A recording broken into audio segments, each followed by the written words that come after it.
Kozhikode beach ആശുപത്രിയിൽ തന്നെയാണ് ഞങ്ങളുള്ളത്. കുടുംബമുണ്ടായിട്ടും ഉപേക്ഷിക്കപ്പെട്ട നിലയിൽ ഇവിടെയുള്ളത് 9 പേരാണ്. ആശുപത്രി അധികൃതരുടെ കരുണയിൽ കഴിയുന്ന ഇവരിൽ 3 പേർ ചികിത്സ കഴിഞ്ഞിട്ടും ഏറ്റെടുക്കാൻ ആളില്ലാതെ ആശുപത്രിയിൽ തന്നെ കഴിയുന്നു.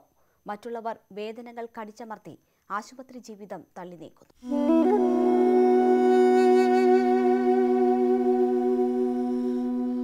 രോഗം ഭേദമായിട്ടും സംരക്ഷിക്കാൻ ആരുമില്ലാത്തതിനാൽ പ്രായമേറെയുള്ള ഒരമ്മ 5 മാസമായി ബീച്ച് ആശുപത്രിയിൽ തുടരുന്നുവെന്നറിഞ്ഞാണ് ഞങ്ങളെത്തിയത്. എന്നാൽ കഥ ജയാമണി എന്ന ആ അമ്മയിൽ അവസാനിച്ചില്ല.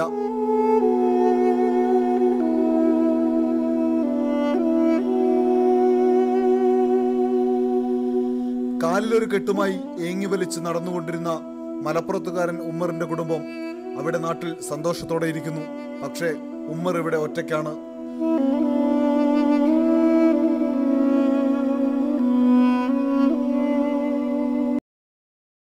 വീട് പട്ടാമ്പിയാണ്. 3 ആൺകുട്ടികളും 1 പെൺകുട്ടിയാണ്. അവരെല്ലാം പഠിപ്പിച്ച് ഉന്നത നിലവാരത്തിലെത്തിച്ച് നല്ല സ്റ്റാൻഡേർഡിലാക്കി. പക്ഷേ അവർ എന്നെ സംരക്ഷിക്കേണ്ട സമയമായപ്പോഴത്തേനും അവരെന്നെ കൈവിട്ട് പോയി. ഒരിക്കലും പ്രതീക്ഷിക്കാത്ത അവരെന്നെ കൈവിട്ട് പോയി.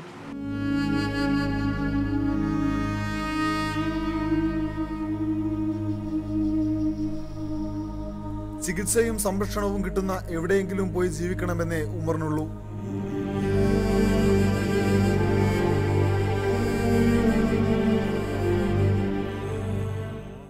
ആശുപത്രി കിടക്കയുടെ പനിച്ചൂട് പറ്റി ഇനിയും ചിലരുണ്ട്. ഉസ്മാനും വാസുദേവനും കുഞ്ഞു മുഹമ്മദും അങ്ങനെ ചിലർ.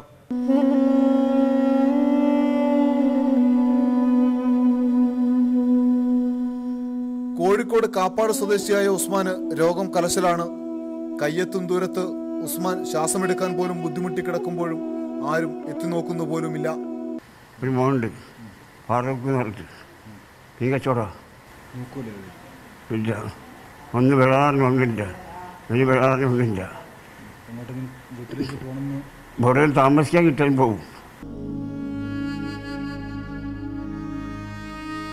തിരിഞ്ഞു കിടക്കാൻ പോലും കഴിയാതെ ക്ഷീണിച്ചവശനായി സദാസമയം പാതിമയക്കത്തിലായ കുഞ്ഞു മുഹമ്മദിനും ബന്ധുക്കളുണ്ട്. തന്റെ മുഖം ചാനലിൽ കാണിക്കേണ്ട എന്ന് പറഞ്ഞ് മുണ്ടുകൊണ്ട് മുഖം മൂടിക്കിടക്കുന്ന വാസുദേവന്റെ മകൾ വിദേശത്ത് വലിയ ശമ്പളം വാങ്ങുന്ന ജോലിക്കാരിയാണ്. അന്യസംസ്ഥാനക്കാരനായ ഹനുമന്തിനും കുടുംബമുണ്ട്.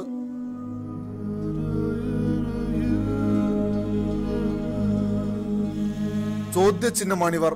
ഇവരുടെ മക്കൾക്കും കുടുംബത്തിനു മുന്നിൽ മാത്രമല്ല, ഇതെല്ലാം കണ്ടിട്ടും നിസ്സംഗരായിരിക്കുന്ന സമൂഹത്തിന് മുന്നിലെയും ചോദ്യചിഹ്നം. K Anoop Das, news 18, Kozhikode.